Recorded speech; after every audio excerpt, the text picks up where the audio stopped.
Kali ini kita akan membahas tentang fakta unik lumba-lumba atau dolphin. Sebelum menyimak, hantam dulu tombol like-nya guys. Sudah? Oke, mari kita lanjut. Lumba-lumba adalah mamalia air yang sangat cerdas. Sistem alamiah yang melengkapi tubuh lumba-lumba sangat kompleks. Sehingga banyak teknologi yang terinspirasi dari lumba-lumba. Nama latin lumba-lumba biasa adalah Delphinus delphis. Kata Delphinus berasal dari bahasa Latin, yang merupakan turunan dari kata Delphis dalam bahasa Yunani kuno. Lumba-lumba bukan ikan, tapi mamalia. Meskipun hidup di air seperti ikan, lumba-lumba sebenarnya termasuk mamalia laut dalam ordo Cetacea. Ciri khas mamalia yang dimiliki lumba-lumba adalah bernapas dengan paru-paru, bukan insang. Berdarah panas, endotermik. Melahirkan anak, bukan bertelur.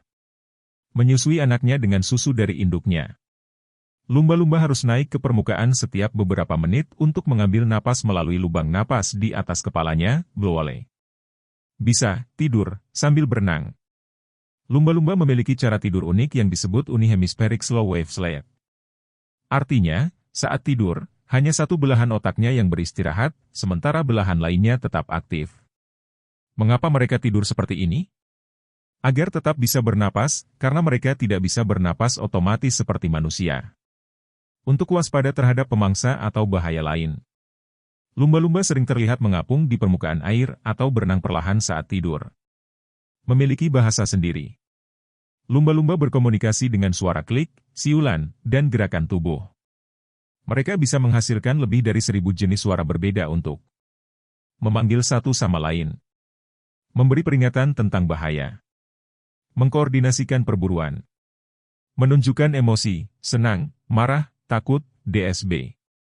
Fakta menarik. Setiap lumba-lumba memiliki siulan khas yang berfungsi seperti nama yang bisa dikenali oleh lumba-lumba lain. Mereka bisa belajar meniru suara lumba-lumba lain atau suara buatan manusia. 4. Memiliki IQ tinggi. Lumba-lumba adalah salah satu hewan paling cerdas di dunia, hampir setara dengan simpanse dan manusia dalam beberapa aspek. Tanda kecerdasan lumba-lumba. Bisa mengenali diri di cermin, uji kesadaran diri. Mampu memecahkan masalah dan menggunakan alat, misalnya, menutupi moncongnya dengan spons untuk melindungi diri saat mencari makanan di dasar laut. Bisa belajar dan meniru gerakan baru. Memiliki ikatan sosial kuat dan menunjukkan empati terhadap anggota kelompoknya. Bisa menyelamatkan manusia. Banyak laporan tentang lumba-lumba yang menyelamatkan manusia dari bahaya, seperti mengusir hiu yang mendekati perenang atau peselancar. Mendorong orang yang tenggelam ke permukaan air agar bisa bernapas. Membantu manusia yang tersesat di laut kembali ke pantai. Kisah nyata pada tahun 2004, sekelompok lumba-lumba di Selandia Baru melindungi peselancar dari serangan hiu putih besar dengan membentuk lingkaran di sekeliling mereka. Jantungnya bisa melambat saat menyelam. Untuk menghemat oksigen saat menyelam, lumba-lumba bisa memperlambat detak jantungnya hingga 50% lebih lambat dari normal. Mengapa ini penting? Memungkinkan mereka bertahan di bawah air lebih lama. Mengurangi konsumsi oksigen sehingga mereka tidak perlu sering naik ke permukaan. Lumba-lumba biasanya bisa menyelam hingga 300 meter dan bertahan tanpa bernapas selama 10-15 menit. Hidup dalam kelompok sosial kuat. Lumba-lumba hidup dalam kelompok yang disebut POD, terdiri dari 5-50 ekor, bahkan ada yang mencapai ratusan ekor. Peran sosial dalam POD. Induk lumba-lumba sangat protektif terhadap anaknya dan menyusui hingga 2 tahun. Jika ada lumba-lumba sakit atau terluka, anggota kelompok lain akan membantu dan menjaganya. Mereka sering bermain bersama, termasuk melompat, berputar di air, atau berlomba. Fakta unik. Lumba-lumba jantan bisa bekerja sama untuk menculik betina dan menjaganya selama berhari-hari sebelum bergabung kembali ke kelompok utama. Bisa melompat setinggi 6 meter.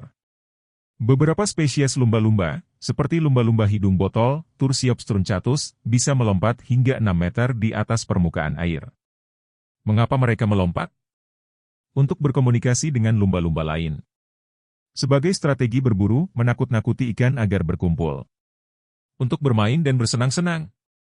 Indera sonar super kuat.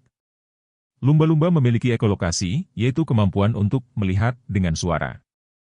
Mereka mengeluarkan gelombang suara frekuensi tinggi yang memantul kembali setelah mengenai benda. Fungsi ekolokasi. Mendeteksi benda di sekitarnya, bahkan dalam air yang gelap atau keruh. Menentukan ukuran, bentuk, dan jarak objek dengan sangat akurat. Membantu mereka berburu ikan atau menghindari predator. Fakta unik, lumba-lumba bisa melihat janin dalam perut manusia hamil menggunakan ekolokasi mereka. Bisa berlari di air. Beberapa lumba-lumba bisa melakukan tail walking, yaitu berdiri tegak di atas air dengan hanya menggunakan ekornya untuk mendorong ke atas. Mengapa mereka melakukan ini? Sebagai bagian dari pertunjukan sosial di alam liar. Untuk bersenang-senang atau menarik perhatian lumba-lumba lain. Dalam beberapa kasus, lumba-lumba yang berada di penangkaran dan dilatih oleh manusia bisa belajar melakukan ini lebih sering. Fakta unik, lumba-lumba liar di Australia belajar tail walking hanya dengan mengamati lumba-lumba di penangkaran. Cukup sekian dulu pembahasan kita kali ini. Mulu saya sudah kram. Wassalam.